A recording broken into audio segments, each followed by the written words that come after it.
냉장 보관하면 안 되는 식품들로 아플라톡신이라는 발암 성분이 만들어지는데, 아플라톡신은 국제암연구소에서 1군 발암물질로 지목한 성분입니다. 그리고 를 냉장 보관하면 8도씨 이하에서 저온 저장해서 포도당이 많아지면 아크릴아미드가 17배 이상 더 많이 생성될 수 있기 때문에 치매와 같은 신경퇴행성 질환의 위험이 올라가고 어린 동물의 신경 발달 장애 등이 생길 수 있다고 합니다. 그래서 장기간 보관하기 위해서는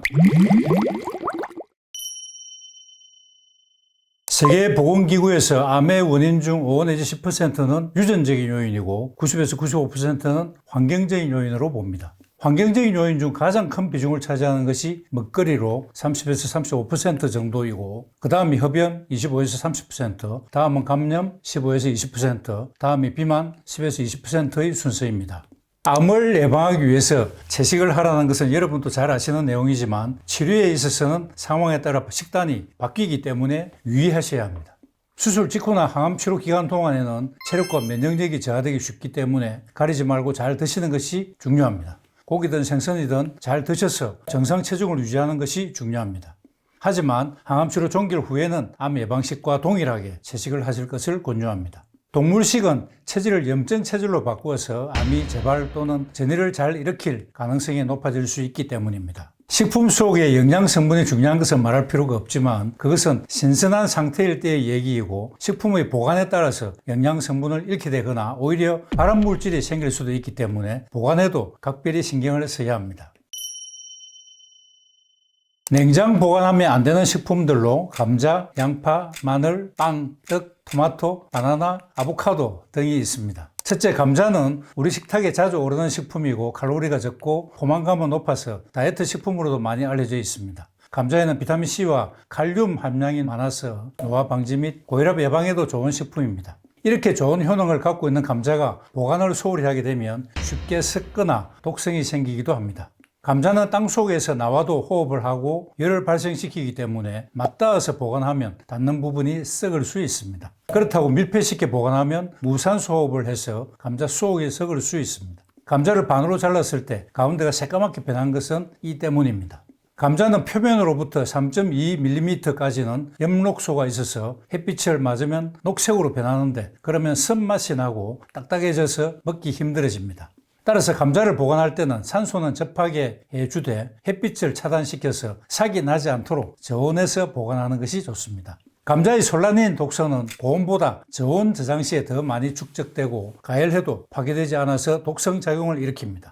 감자 솔라닌은 싹이 난 부분에 특히 많고 껍질 부분과 녹색으로 변한 부분에 많이 포함되어 있습니다. 감자를 냉장 보관하면 포도당 농도가 높아지고 이것을 조리하면 발암물질인 아크릴아마이드가 많이 생깁니다. 상온에 보관한 감자를 튀겼을 때도 물론 아크릴아미드가 생길 수 있지만 8도씨 이하에서 저온 저장해서 포도당이 많아지면 5주 후에 튀김 요리를 할 때 아크릴아미드가 17배 이상 더 많이 생성될 수 있기 때문에 가능하면 삶아 드시는 것을 추천합니다. 그래서 장기간 보관하기 위해서는 8도 이상의 서늘한 곳에서 보관하여야 하고, 조리하기 전에 먼저 60도의 물에 45분간 놔두면 나중에 튀겼을 때 아크릴아미드가 80% 정도 감소한다고 합니다. 그리고 튀기더라도 160도 이하에서 5분 이내로 튀기면 아크릴아마이드 생성을 최소화시킬 수 있습니다. 감자의 맛을 좋게 하기 위해서 후추를 넣어 조리하면 아크릴아미드 생성이 더 많아지기 때문에 가능한 한 조리 뒤에 뿌리는 것이 좋겠습니다.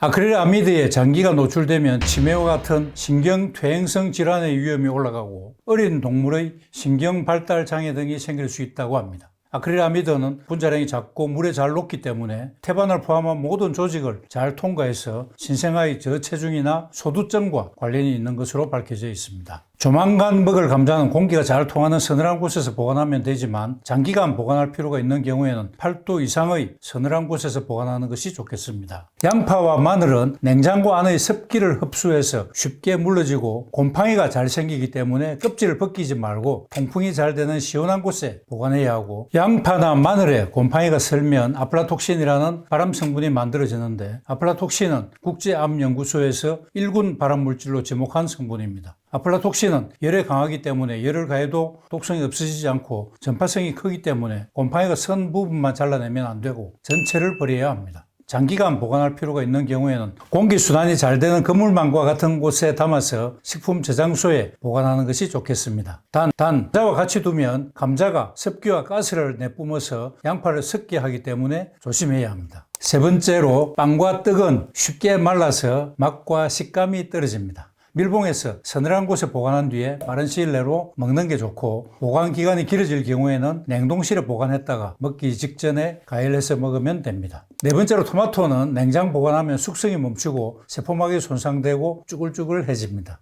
심할 경우 토마토 표면이 움푹 패이고 물렁물렁해지기도 합니다. 냉장 보관 시 라이코펜이 40% 감소한다는 연구 결과도 있습니다. 토마토는 빛이 안 드는 서늘한 상온에 보관하는 것이 좋습니다. 견과류를 냉장 보관하면 냉장고 속의 수분에 의해서 곰팡이가 슬죠 아플라톡신이 생길 수 있습니다. 냉장고 속의 견과류를 확인해서 질감이 변했거나 흰색으로 변색되었다면 무조건 버리는 것이 좋겠습니다. 아플라톡신은 1군 발암물질이고 가열해도 파괴되지 않기 때문입니다. 아플라톡신은 간암을 잘 초래하는 것으로 알려져 있습니다. 아플라톡신의 독성에 의해서 발열, 무기력증, 신경증, 복통, 구토, 간염 등도 일으킬 수 있습니다. 바나나는 냉장 보관하면 세포벽이 손상되어서 껍질이 까매지고 물러집니다. 바나나의 단맛도 함께 손실되기 때문에 맛이 없어집니다. 여섯 번째, 아보카도는 보통 후숙시키는 과일인데 냉장고에 넣으면 숙성이 지연된다고 합니다. 아보카도는 가급적 상온에서 보관하는 게 좋습니다. 아보카도를 냉장 보관할 때는 껍질에 레몬즙이나 라임즙을 뿌리고 랩에 사서 보관하면 됩니다.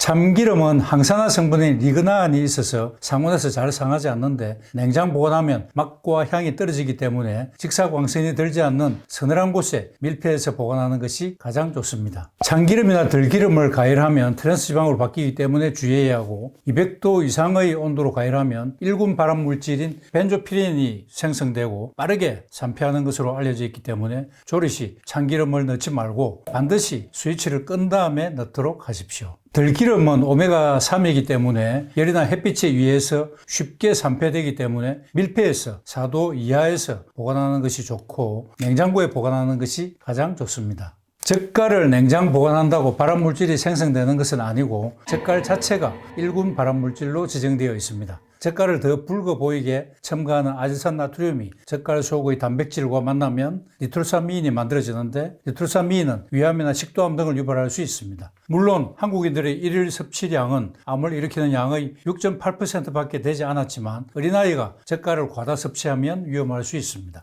그리고 염분의 섭취량이 많으면 암의 발생이 증가하기 때문에 젓갈과 같은 염장식품의 섭취량은 줄이는 것이 좋겠습니다. 계란에 묻은 닭 대변 속의 살모넬라균이 집단 식중독을 일으킨 사례가 있은 후 계란을 세척하는 경향이 있는데 계란을 세척하면 계란 껍질의 큐티클층이 파괴되어서 반드시 냉장 보관해야 합니다. 세척란은 냉장 보관하는 것이 원칙이지만 비세척란은 상온에서 보관해도 됩니다. 냉장 보관 시에도 전용 용기에 담아서 냉장고의 바닥 쪽에 보관할 것을 추천합니다. 비세척란은 껍질에 균이 묻어 있을 가능성이 있기 때문에 조리 직전 한번 씻는 것이 좋겠고 계란을 만진 손을 깨끗이 씻어야 합니다. 비세척란의 보관이 문제가 아니라 오히려 계란의 취급이 더 문제가 될 수 있습니다. 계란을 만진 손에 살모넬라균이 묻어 있다가 다른 식품의 조리 과정에서 감염되기 쉽고 식중독을 일으킬 수 있기 때문에 계란을 만진 후에는 반드시 꼼꼼하게 손을 씻어야 합니다. 갓 지은 따뜻한 밥을 좋아하는 사람이 많죠. 반면에 찬밥은 딱딱하고 맛이 좋지 않고 몸에도 나쁘다고 생각하는 경향이 있습니다. 하지만 체중 감량이 목표라면 찬밥을 선택하는 것이 좋습니다. 찬밥에는 저항성 전분이 많이 들어서 다이어트에 효과가 좋습니다. 실제 밥을 식힐 때 저항성 전분이 늘어난다고 합니다. 2015년 아시아태평양 임상영양학 저널에 게재된 논문에 따르면 4도에서 24시간 식힌 밥에 저항성 전분량이 가장 많았다고 합니다. 저항성 전분은 식이섬유가 최대 90% 포함되어 있어서 위에서 소화되지 않고 장까지 내려가서 미생물에 의해 발효되고 일부만 흡수되고 일부는 그냥 대변으로 배설된다고 합니다. 저항성 전분의 열량은 일반 전분의 2분의 1 수준인 1g당 2kcal입니다. 2019년 영양 및 당뇨병 저널에는 저항성 전분이 과체중, 비만인 당뇨병 환자의 인슐린 저항성을 개선했다는 연구 결과도 실렸습니다. 밥을 빨리 식히기 위해서 냉동 보관하는 것은 무의미합니다. 전분 분자들이 움직여서 뭉쳐져야 저항성 전분이 생성되는데 냉동 보관으로 전분 주변의 물이 순식간에 얼어버리면 전분이 움직이지 못해서 저항성 전분이 생기지 않기 때문입니다. 섭씨 4도의 온도에서 5시간 이상 보관해야 저항성 전분이 생긴다고 합니다. 그래서 감자, 양파, 마늘, 빵, 떡, 바나나, 토마토, 아보카도 같은 식품은 냉장 보관하지 않는 것이 좋겠습니다.